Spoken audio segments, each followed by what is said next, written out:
Marcher contré pour une résolution inclusive de la crise, c'est le nom d'une nouvelle proposition de sortie de crise faite ce vendredi par les responsables de l'OPL, la fusion, le Mocrena, la plateforme Vérité et Veilleyo afin de débloquer la situation comme l'exige la population. Mais cela doit se faire de manière ordonnée, précise le coordonnateur national de l'OPL, Edgar Fils Leblanc. Il aura pour mission notamment de définir les modalités du choix du président et du premier ministre, ainsi que des membres du gouvernement de transition, d'assurer le suivi et de contrôler l'action du gouvernement de transition. Génard Joseph est le responsable de Vérité. Première structure et mécanisme que nous venons avec, c'est un conseil de transition. Et conseil de transition, ça, il a pour mission d'abord pour choisir immédiatement après démission président, un président, un premier ministre. Il y a également pour mission pour valider le choix de mon gouvernement. Il y a pour mission pour assurer et puis contrôler la transition jusqu'à ce que un gouvernement légitime qui sortit dans de bonnes élections prend maillette là. Il gagne également pour mission pour désigner non de l'équipe à loin membres qui parlent constituer dialogue national. Mécanisme à choix avec l'autre mission vraiment pour le conseil de transition, lui au nombre de 11, pas forcément capable de lire toutes. Et comme nous avons un document nommé nous, mais nous avons essentiel. C'est chaque secteur dans la vie nationale, particulièrement les acteurs majeurs de la crise, qui ont désigné représentants sur un ensemble de critères de crédibilité, d'honorabilité, de capacité, d'honnêteté et la trier, et nous savons que vous choisissez dans quel que soit ce secteur-là, qui est dans le secteur politique, qui est dans le secteur des affaires, qui est dans le secteur religieux, qui est dans quel que soit le secteur de la société civile-là, et ensemble de citoyens, il a constitué pour nous-mêmes un conseil de transition, et ce conseil ça a gagné une grosse responsabilité pour lui-même à travers tout un ensemble de mécanismes qui définissent pour choisir le personnel du gouvernement transition. Le mandat du gouvernement de transition ne devrait pas aller au-delà de février 2022.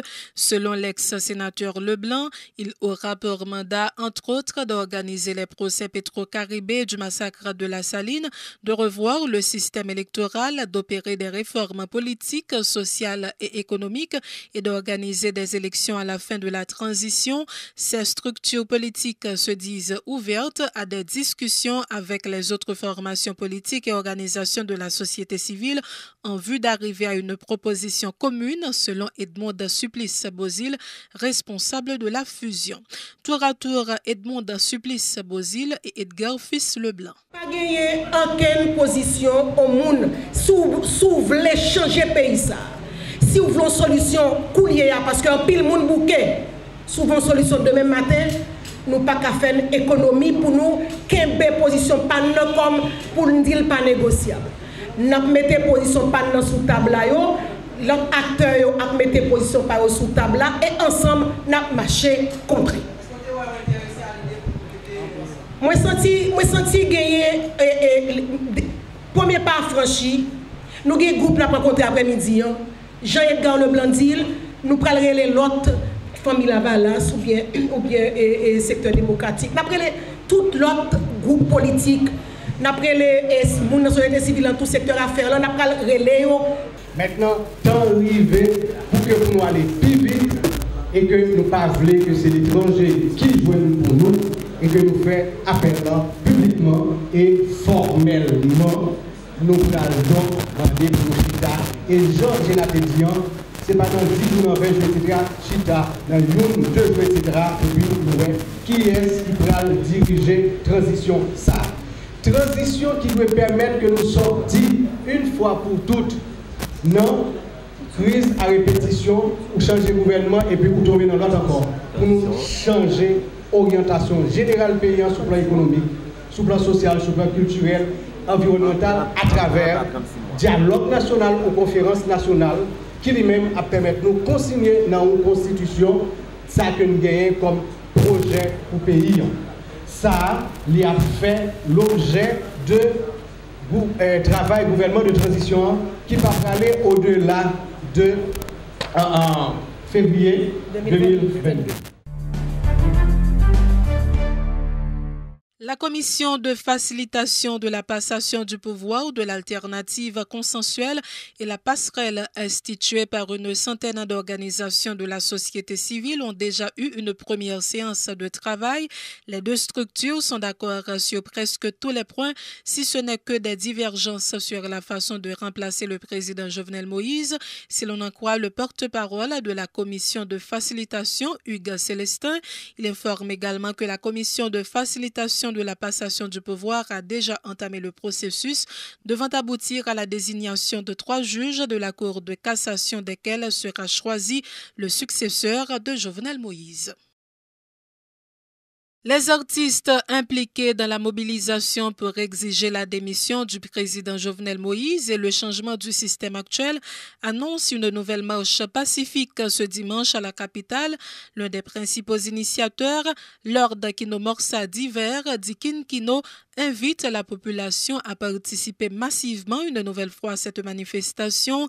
Il demande à ceux qui comptent prendre part à ce mouvement à porter, comme il l'avait fait dimanche dernier, un t-shirt blanc avec en main leurs assiettes pour réclamer la nourriture que leur avait promise le chef de l'État. La grève de la faim des étudiants pour exiger la démission du président de la République, Jovenel Moïse, se poursuit à la faculté de droit et des sciences économiques. C'est dans une salle de la dite faculté que ces étudiants ont entamé depuis dimanche cette grève. Sur des affiches, on peut lire notamment « Grève grand goût contre système pesé sous CA cap fini avec jeunesse PIA ». Sur les lieux sont remarquées des pochettes de sérum.